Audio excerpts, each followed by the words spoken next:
Advocate Shivendra Kumar Sinha ने Saluja gold international school Giridih पर अपने पुत्र वर्ग 9 के अर्चित किरित का टेस्ट का रिजल्ट फीस जमा नहीं करने पर रोककर मानसिक रूप से प्रताड़ित करने का आरोप लगाया है।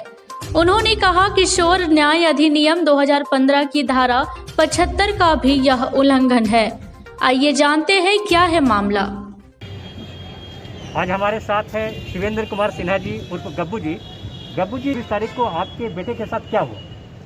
कि कल स्कूल में एक मीटिंग रखी गई थी, तो कौन सा? सलूजा गोल्ड इंटरनेशनल स्कूल में मेरा बेटा पढ़ता है 9th क्लास में। तो मेरे वाइफ और बच्चे गए हुए थे।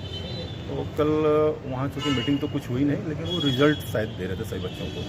तो मेरे बच्चे भी आगे गए, तो उनको और बच्चों को रिजल्ट मिल रहा तो उनको भी मिलेगा। लेकिन जस्ट काउंटर पर जो भी स्टाफ हैं उनके द्वारा उनको कहा गया कि चूँकि तुम्हारा फीस जमा नहीं है, इसलिए तुमको रिजल्ट हम नहीं दे सकते हैं, पहले फीस जमा करो तभी रिजल्ट मिलेगा। फीस आपने जमा नहीं किया था क्या? फीस मैंने सितंबर तक मेरा कंप्लीट फीस जमा है स्कूल में। इस बार मेरे को 8-10-21 का एक नोटिस स्कूल से मिला था 13,589 रुपये जमा करने के लिए, क्योंकि हम 7,230 रुपये क्वार्टरली वहाँ जमा कर रहे थे। तो मैंने जस्ट काउंटर पर पूछा भी था कॉल करके कि ये जो 13,589 रुपये का जो भेजा गया है शुरू जमा करने के लिए, ये काफ़ी बढ़ोतरी लग रहा है इसमें। तो 7,230 है, इसमें काफ़ी अंतर है। तो इस विषय में क्या आप जवाब दे सकते हैं किस किस मद में ये ले रहे हैं? आपने कब पूछा था? मैंने उनके नोटिस के बाद ही पूछा था मदों में, लेकिन वो कोई रिप्लाई नहीं दिए। बोले ये अथॉरिटी बताएंगे आपको, लेकिन फिर भी कोई रिप्लाई हमको नहीं मिला। तो हम जस्ट वेट कर रहे थे कि इस पर अगर कोई रिप्लाई मिल जाता तो हम फीस हम जमा कर देंगे, क्योंकि अभी तो अक्टूबर, नवंबर, दिसंबर की फीस हमको जमा करनी है और अभी नवंबर ही चल रहा है और इस बीच छुट्टी भी काफ़ी थी, तो हम फिर अब जमा हम लोग करेंगे। लेकिन स्कूल का ये व्यवहार ये हमेशा से देखा गया है कि बच्चों के साथ किसी तरह का मानसिक रूप से प्रताड़ित करना या फीस लेकर उनको दबाव डालना, उनको लाइन पे खड़े कर देना उनके, ताकि बच्चों के मार्फत से वो गार्जियन को दबाव देना चाहते हैं। इस विषय पर मैंने पूर्व में भी स्कूल के अथॉरिटी जो भी है उनको मैंने कहा इस तरह से बच्चों को, चूँकि ये NCPCR का भी डायरेक्टिव्स है कि बच्चों फाइनेंशियल इश्यूज जो होते हैं वो प्रबंधन और पेरेंट्स के बीच बात होनी चाहिए, बच्चों के बीच बात नहीं होनी चाहिए। बच्चों को इसमें इन्वॉल्व करने का कोई औचित्य नहीं है, इसलिए कि वो अभी नादान है।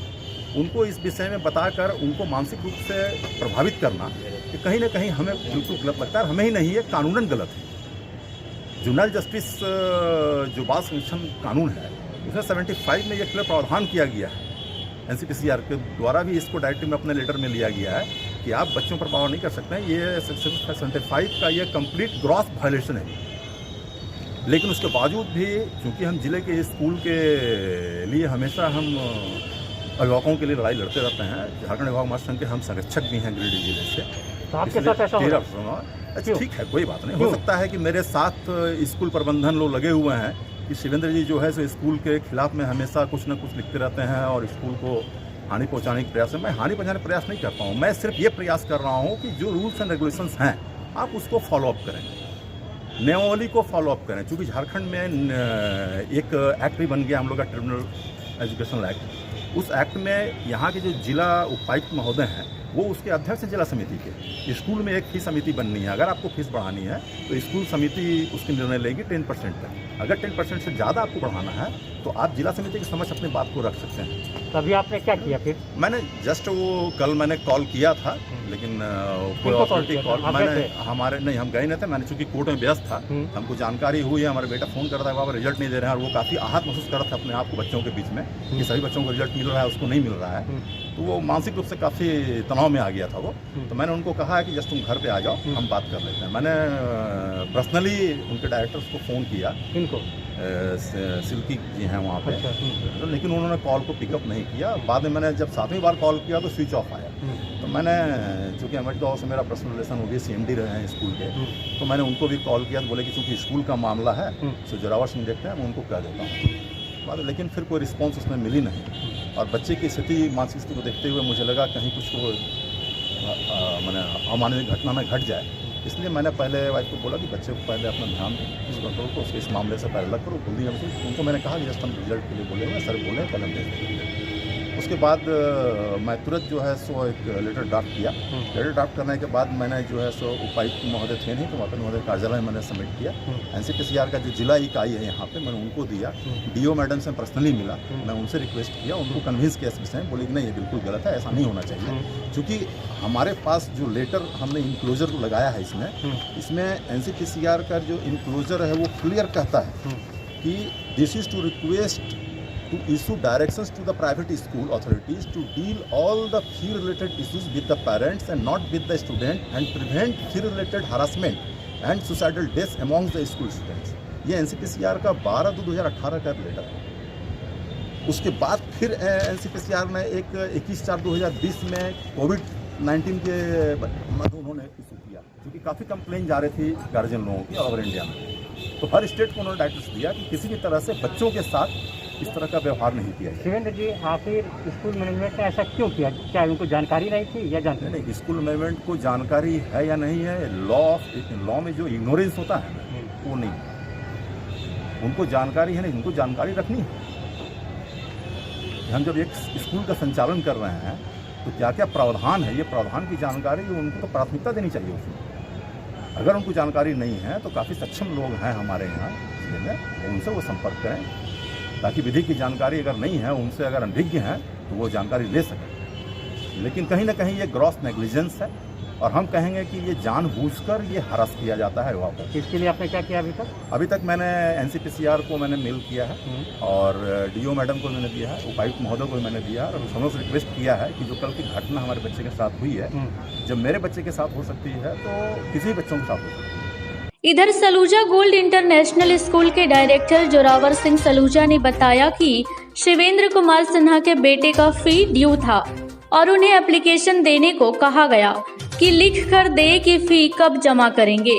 उन्होंने एप्लीकेशन नहीं दिया, इसी वजह से उनके बच्चे का रिजल्ट रोका गया है। जबकि काफी बच्चों के अभिभावकों ने आवेदन दिया तो उनके रिजल्ट को निर्गत कर दिया गया है। वहीं बच्चे के पिता शिवेंद्र कुमार ने कहा कि स्कूल मैनेजमेंट से उन्हें एप्लीकेशन के बारे में कुछ नहीं कहा था। इस मामले में अभिभावक महासंघ के सचिव महेश्वर नाथ ने कहा कि अगर दोषी पर कार्रवाई नहीं हुई तो आंदोलन का निर्णय लिया जाएगा। शिवेंद्र कुमार सिन्हा जी के बच्चे के साथ हुआ, उसमें क्या कहना चाहेंगे? एक प्रतिक्रियावादी कदम है स्कूल के द्वारा और समस्त गिरिडीह के जितना जिला के स्कूल है वो लूट मचाए हुए हैं और इस पर जितना बार भी अभिभावक महासंघ कार्रवाई करता रहा है, उन पर लिखित देता रहा है, उनका प्रतिकार करता रहा है, प्रतिवाद भी करता रहा है, लेकिन इनकी मनमानी थम नहीं रही है। और उस मनमानी नहीं थमने के एक आलोक में शिवेंद्र कुमार सिन्हा जी जो हमारे संरक्षक हैं, इनके खिलाफ भी, इनके बच्चे के खिलाफ भी एक अमानवीय कृत्य किया गया है, उत्पीड़न किया गया है, बाल अधिकार का भी उत्पीड़न है और हम इसका प्रतिकार करेंगे। हम माननीय उपायुक्त महोदय से मांग करते हैं, उनसे अनुरोध करते हैं कि वो प्रत्यक्ष अपने से इसमें हस्तक्षेप करें और पूरे मामले पर संज्ञान लें और समस्त स्कूलों को दिशा निर्देश दें कि बाल अधिकार संरक्षण आयोग और RTA के जो अधिनियम है, सुप्रीम कोर्ट के जो नियम है, उसका अनुपालन स्कूल सुनिश्चित करें, संवैधानिक मूल्यों का हनन नहीं करें। अगर ऐसा ही प्रक्रिया चलता रहा तो हम लिखित के साथ साथ सभी लोकतांत्रिक कदमों को उठाने के लिए आजाद है। आवश्यक पड़ेगा तो हम स्कूल में भी तालाबंदी कर सकते हैं, आवश्यक पड़ेगा तो माननीय उपायुक्त महोदय का भी घेराबंदी करेंगे और हम उम्मीद करते हैं ऐसी नकारात्मक परिस्थिति नहीं आएगी और माननीय उपायुक्त महोदय के द्वारा एक बेहतर संज्ञान जनहित में लिया जाएगा, बच्चों के हित में लिया जाएगा। ये विषय सिर्फ शिवेंद्र कुमार सिन्हा के बच्चे का नहीं है, ये बच्चे का एक ये टारगेट है, ये सभी बच्चों के साथ हो रहा है। कुछ शिकायतें आती है, कुछ शिकायतें वहीं सिमट जाती है और ये नहीं होना चाहिए और इस पर हम लोग गंभीरतापूर्वक विचार कर रहे हैं और हम लोग पर बैठक करके, आपात बैठक करके बहुत जल्दी निर्णय लेंगे। शुक्रिया।